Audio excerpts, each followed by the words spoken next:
Let us talk about another good use case for the application of artificial intelligence as an agile practitioner. Based on the Health XYZ startup narrative, the market study, I created, as I mentioned before, additional documents like product strategy, customer support cases, personas, proto-personas, and I also created a document with product requirement documents from various different user types. And what I want to show you here is basically how you can use one of these product requirement documents as a feature suggestion in our case, and turn it into first a test card, then run the experiments, and afterwards use the results of the experiments to create the responding learning cards. We use the test and learning cards from Strategyzer, the makers of the business model canvas, and they have proven to be really helpful. So what are we talking about here? First of all, let's run a little meta prompting session to create a prompt that will help us to populate the testing card, and it's really trivial, right? So I attached the product requirement documents that I created. You will find this, of course, within the documents, and the test card as well. And I simply ask, can you help me create a prompt to transform the PRDs, the attached document, into one or more hypotheses that fit the format of the attached test card. It's a JPEG. So that's basically it, and let's see what the outcome will be. Okay, reading documents, we transform, yes. So it already understood the basic structure of the test card, which is not rocket science by all means, but it looks good. The source content includes product levels, goals, user stories. Okay, I'm ready to proceed. Let's say go. Okay, let's do this. Here are 3 Strategyzer test cards derived from Health XYZ, each aligned to a different layer. Okay, this is actually not what we wanted to have because it already created the test cards. Actually wanted to have a prompt that would allow us to populate the canvas here. Well, sometimes these things happen, but it's okay because we need this information anyway. So what did he came up with? So burnout reduction through structured program. There's a hypothesis. So 30-day self-guided clinician design program, reduce employee burnout. Criteria, very important. 70% of program completers show 15 points or greater improvement in burnout scores.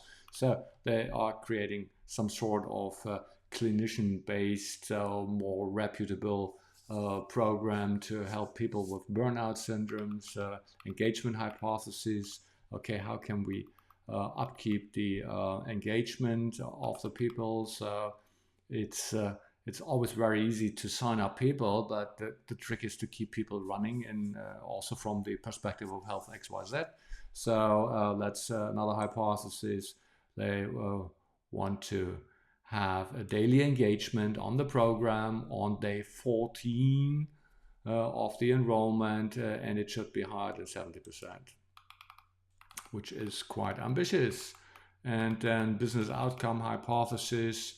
So if you write, the program participants have at least 30% higher retention and influence at least of 50% of the renewal and upsell decisions. Okay, this is the business outcome that we as Health XYZ want to have, because we want to sign up more of the corporate customers. And this is what we're actually planning to do by providing this clinician-based program for burnout prevention, and that will be another test that we like to accomplish. So what do we do next? Okay, again, I thought that we would get a prompt here, so probably we would have to complain, and usually, but given that is again a one-shot recording, okay, let's continue here. Huh? So, what would be the idea here? Secondly, so you run the experiments and you get some outcome. So somehow the assumptions will prove right or wrong. Okay? So is the retention rate 30% or higher? And or is it not? What about the engagement? You know, will the daily engagement of those enrolled in the program on day 14 be 70% or higher? Right, because that is an important part, an important selling point from health XYZ's perspective for the corporate clients. Right, so the question, of course, is then what do we do with the prompts? Because running a test is one thing, but of course we should also document this and make it part of the future decisions on where the product is heading.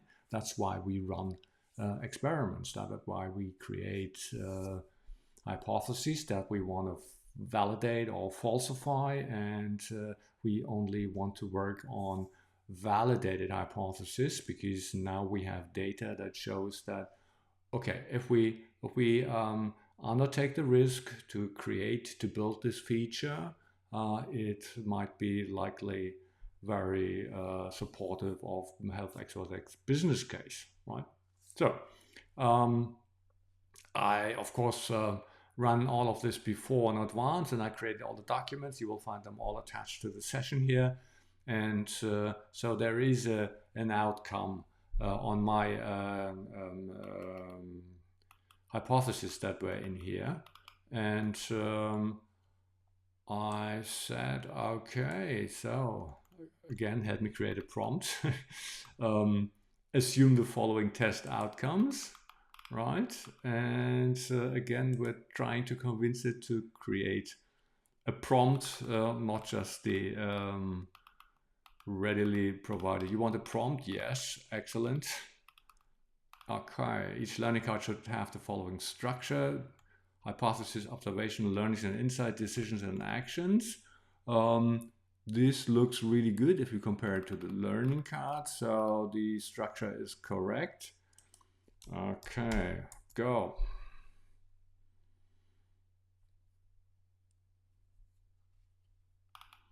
Okay, this time we created a prompt. Interesting.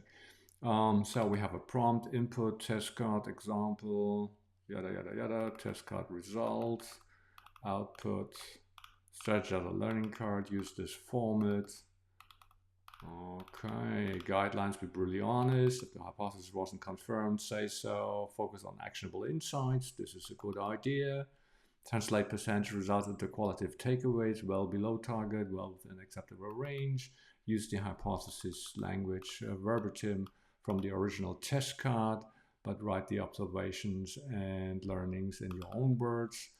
Treat this as a retrospective sense-making. What surprises would change our views? Would you like me to generate example learning cards for the free? Yes, please.